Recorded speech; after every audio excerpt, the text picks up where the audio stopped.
Hi, everyone. Judge Andrew Napolitano here for Judging Freedom. Today is Wednesday, April 26th, 2023. It's about 3 o'clock in the afternoon here on the East Coast of the United States. Colonel Douglas Macgregor joins us for his weekly time with us. Colonel, always a pleasure. Thank you for coming back. Colonel, here's the question a lot of us are asking. It's the end of April. We're a week from May. What has become of Ukraine's vaunted, well-publicized spring offensive against the Russian forces? I think a couple of things have happened, one of which is the weather. I sent you a video not long ago that showed you Ukrainian trenches in eastern Ukraine that had about 3 feet of water in them. They've had extraordinary rain, so the place is really a sea of mud. And, mud doesn't discriminate. It stops Russian as well as Ukrainian vehicles and equipment and people. So I think that's part of it. The second part, I think, is clearly Ukraine's very difficult position right now. If you look at the lists of equipment, I was handed one just a few minutes ago that said that the Ukrainians have received something in the neighborhood of 6,200 heavy weapon systems. This involves artillery, tanks, all sorts of equipment, of which about 90% is being destroyed. They're still receiving more, but I think that they're a long way from being ready. They say they're going to have 60,000 troops concentrated somewhere for an attack. I'm sure the Russians are watching carefully as they see evidence for any buildups, but that's going to be very, very tough right now because they have no air defense. They can't stop the incoming Russian missiles, rockets, and artillery. And the Russians can see everything effectively, just as we can from our own satellites. So I think the Ukrainians are at kind of a standstill at the moment. Here's a statement from a Ukrainian brigadier general. I don't know if you know him or know of him. Sergei Melnik told Spain's El País, P-A-I-S newspaper, that Ukraine has already lost most of its professional soldiers and that Ukraine, here's a quote, will need, from the general, will need 4 to 6 times as many troops as Moscow has fielded in its ongoing military campaign, closed quote, if it is to break through Moscow's defenses. Colonel, 4 to 6 times. Is it safe to say that it would be impossible for the Zelenskyy government to acquire that, if this estimate is accurate, that many additional troops? Of course, Judge. We've said this before. Ukraine has no more chance of defeating Russia than Mexico would have a chance of defeating us in a war. We think that the Ukrainians have suffered probably more than 300,000 killed in action. Now, we've had recent revelations, as you know, thanks to these documents, but quite recently we also had Cavoli, who's a Supreme Commander Europe, a 4-star general, is now admitting that it doesn't appear that very much damage has been done to the Russians. Gosh, I'm shocked. I mean, we've been saying that for months. Right. And yet now suddenly he begins to admit that whatever he's been saying to this point has been untrue. I think we're going to see more and more admissions of the truth because people have to be prepared psychologically for the imminent failure that lies over the horizon. And the failure is the crash landing of American policy in Ukraine. What has become of Bakhmut? Has the Ukrainian military given up on it? I have a feeling that what has happened in Bakhmut is that the road is effectively closed off. That doesn't mean nobody can get in or out. I think still things are moving up and down that road, but it's sort of like running a gauntlet of fire. I think the Russians are effectively waiting for this weather to improve. From their vantage point, there's no hurry. They currently control all of the hard surface roads, both those that move laterally or northwest, southeast in eastern Ukraine. So they've got the hard surface roads that they can use to put columns of troops on when they decide to move. I think they're actually waiting to see what the Ukrainians will do. You mentioned earlier that the Ukraine air defenses have been degraded almost down to zero. That's borne out by the documents, the top secret documents that were released. Whoever released them, another story for another time. What is the status, if it even exists, of the Ukraine Air Force? Did anybody give them the jets that Zelenskyy has been asking for? Well, I don't know whether they've received any jets. I've heard that some of them have been received and may have actually been cannibalized to get other jets up and running. But truthfully, there doesn't seem to be much Ukrainian Air Force to speak of. And there is a rumor on the street here in Washington that President Biden has actually implied that he might be willing to fly U.S. aircraft in support of the Ukrainians. Now, I don't know how that would work. Well, if he flies U.S. aircraft with U.S. pilots, they're fair game in war. No? Of course. Well, during the Korean War, to a lesser extent in Vietnam, but certainly during the Korean War, there were large numbers of Russians flying fighter aircraft in support of the North Koreans, and we shot them down. I would not be surprised if there was not an effort at least to consider putting U.S. pilots inside aircraft that had Ukrainian markings on them. How that would work and how far they would get, who knows? I mean, this integrated air defense structure that our Air Force has routinely dismissed has turned out to be very, very effective on the Russian side. And if we were to use any of our high-end aircraft, it would be a bonanza for the Russians, because this would allow them to test all of their capabilities against them. They've done a little of that, by the way, in Syria, where they were able to capture all the target forms and radar signatures of all of our high-end jets. But the opportunity to actually shoot some of ours down, well, that would be a welcome opportunity, I would think, for the Russian military. What you have been courageously articulating in the past 13 months that you and I have had the pleasure of working together has all come to pass. Is it now generally recognized by NATO countries that this is a lost cause militarily? Behind the scenes, absolutely. No question about it. Even the Polish chief of staff just a couple of months ago, as you know, made a statement where he pointed out the Russians have actually performed very well. The Russian soldiers are quite competent, tough, capable, should not be underestimated. Then he went silent.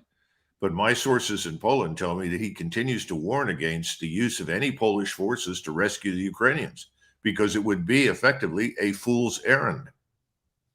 And what about Victoria Nuland and her folks? I mean, it was just 2 weeks ago she suggested that Ukrainian fighter jets, or I don't know what hardware should be used, Ukrainian military could legitimately, lawfully, and wisely, my words, not hers, but I've listened to what she said many times, attack Crimea, and that the American military would support that.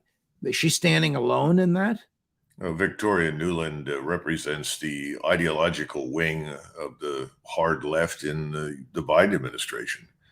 She's always been there. She's been operating like this for 2 decades at least. I don't think I would pay much attention to her militarily, but I think she's a voice of the diehard supporter.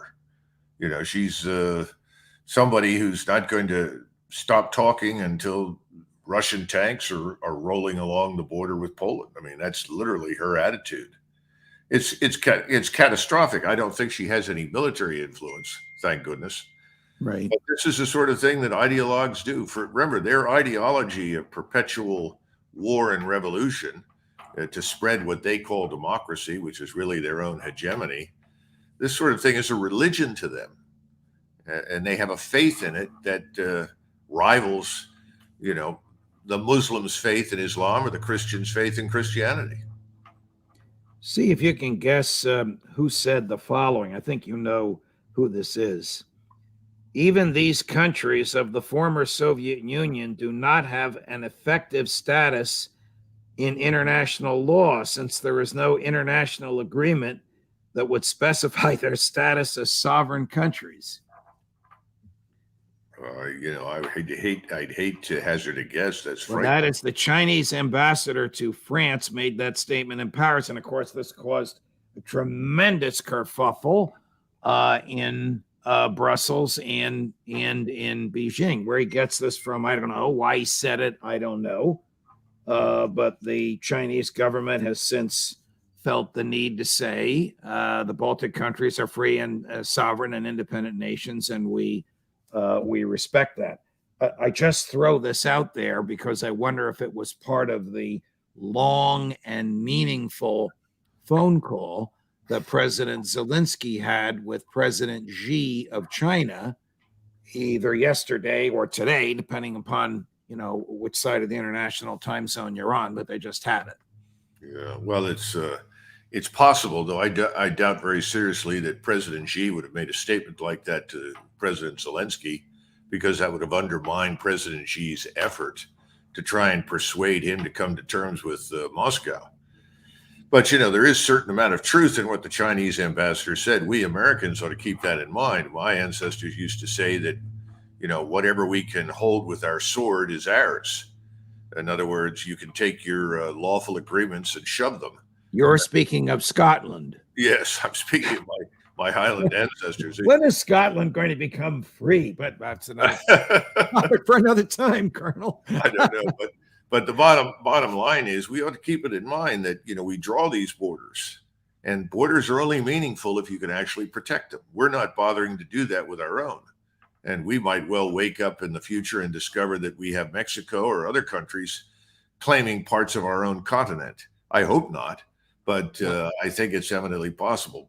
The key thing, I want to ask you about this conversation. Of course, we don't know exactly what was said, but what would be President Xi's purpose in having this conversation with President Zelenskyy if it wasn't to try and talk him into coming to some sort of a negotiating table? Absolutely. Remember from the very beginning, contrary to what everyone in the West thinks, the last thing that China wants is a war with anybody. Remember, 1 out of every 4 Chinese under the age of 30 is currently unemployed. They've shut down the shadow banking system. They've destroyed the opportunities for credit, for expanding the economy as a result. The war on corruption has taken an enormous toll. And Xi has literally imprisoned hundreds of thousands and had thousands executed for horrendous crimes of corruption. We're talking about people in the PLA and in the armed forces as well. We don't cover these things. We don't understand China. The Chinese want to trade with Europe. They need Europe, particularly if they're going to lose us. And the Europeans want to trade with China so that they're not exclusively dependent upon us.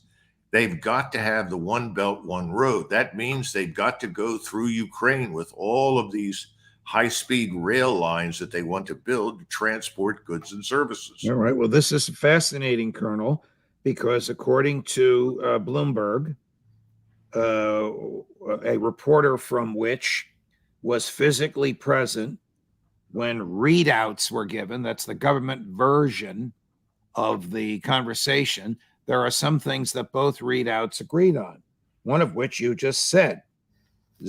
President Xi of China says negotiations are the only solution for the war.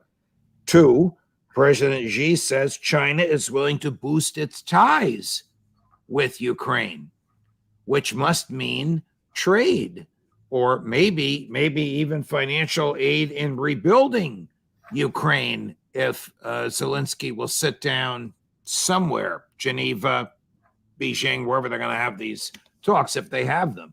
The obstacle to the talks, I'm sorry, my question is so long-winded, I'm throwing a lot at you. The obstacle to the talks is the American State Department. Well, this is the Chinese version of William Howard Taft's dollar diplomacy. You'll recall that we had a similar policy back before the First World War, particularly with Latin America. It makes infinite sense. The Chinese are quite willing to try and buy their way in rather than fight their way in. We continually complain about China making inroads in all sorts of parts of the world. Well, they're doing it with money. Unfortunately, we've chosen a military instrument, and then we've chosen to lecture everybody on adopting whatever we think is liberal and democratic, when in reality, the Chinese never interfere in the affairs of other countries. So I think this makes sense. Now, what can he do? This is a difficult question for Zelenskyy. because how much can Zelensky give up and survive in office? We don't know. We have no idea what's really happening inside his country when it comes to his own political future. But the Chinese are probably saying, look, if you'll sign over most of the territory that the Russians now have, and probably a little bit more, I would suspect, and do business with the Russians, we'll stop this and we'll rebuild your country. It'll take a decade, but we'll do it. And I'm sure, frankly, that President Putin has got a lot of pressure right now on him inside Russia to march all the way to the Polish border. Again, as we've discussed before, most Americans have no idea how infuriated the Russian people are with what has happened. Their hatred for Ukraine is only in second place to their hatred for us for having created and cultivated this conflict. But he is a pragmatist. Putin is nothing if not a smart pragmatist. And if Putin can end this, stop the bleeding, stop the wasteful destruction of property that he has no interest for him, I think he would probably go along with Xi. So, as I hear you, we in the West do not know the stability of President Xi in office. We do not know if he fears for his tenure in office or his mortal existence on the planet if he were to acquiesce to peace negotiations now and cause a ceasefire. I mean, he might flee to Miami and call for the ceasefire there. Well, Judge, when have our intelligence services warned us effectively of much of anything? I mean, I remember in 1989 when everything collapsed or began to collapse in the Soviet East Europe, people were stunned. Just a year or two before, people were telling me, I see no evidence for any undermining of the broad consensus in the Soviet elite and in Eastern Europe for the continuation of the Warsaw Pact and the Soviet state system. I mean, it all happened very, very quickly. No one seemed to get it. I think Murray Fishbach, he was the demographer. He was the only one who'd been predicting the imminent collapse of the Soviet Union since the mid-'70s on the basis of demographics alone. But Right. nobody else did. So why should we be surprised now that we don't know what Xi really thinks? We don't know his real position. We don't understand what's really happening in China.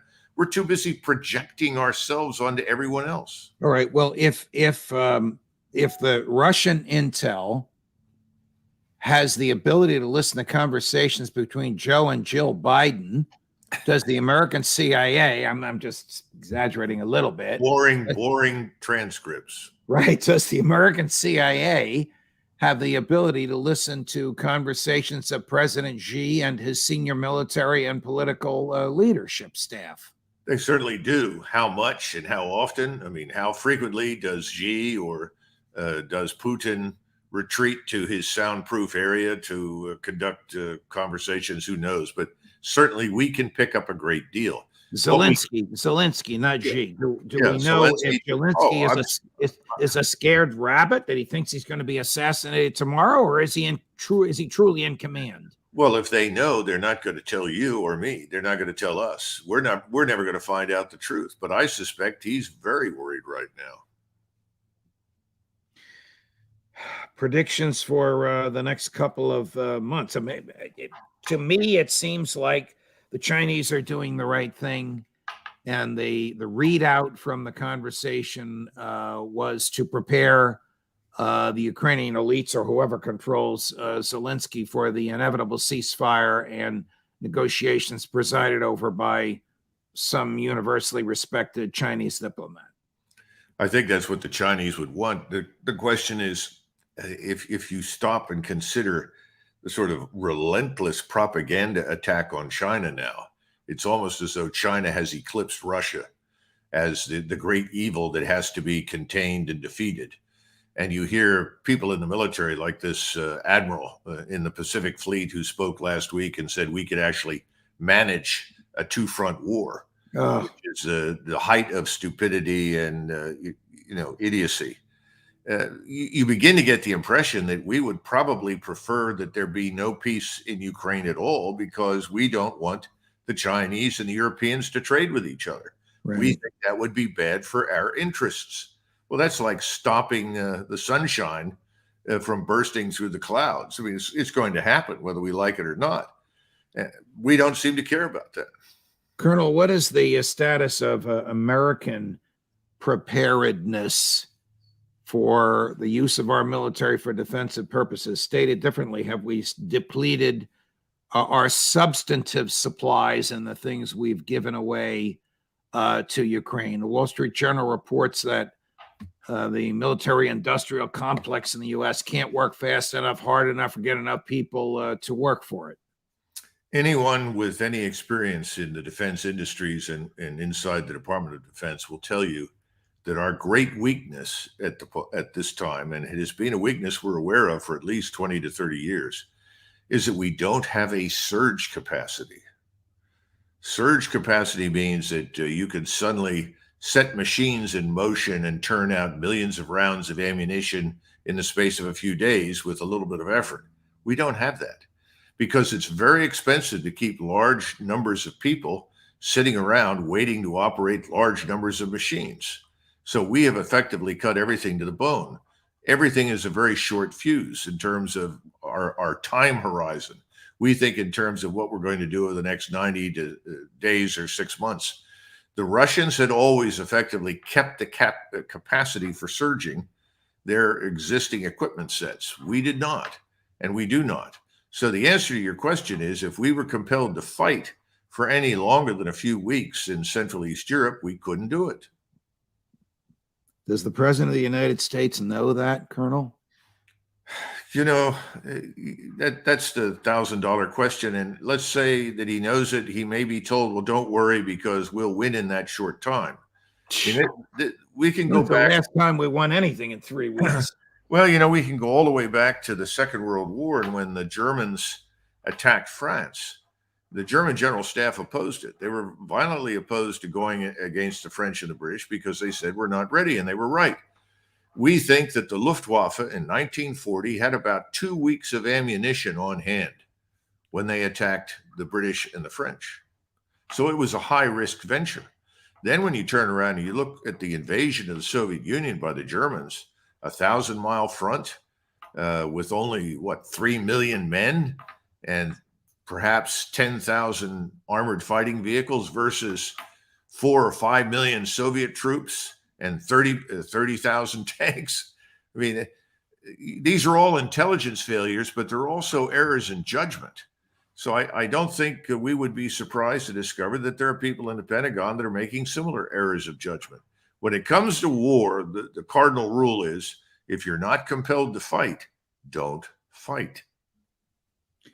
Colonel Douglas Macgregor, always a pleasure, my dear friend. Thank you so much for joining us. Sure. Thank you, Judge.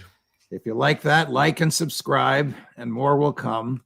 Judge Napolitano for Judging Freedom.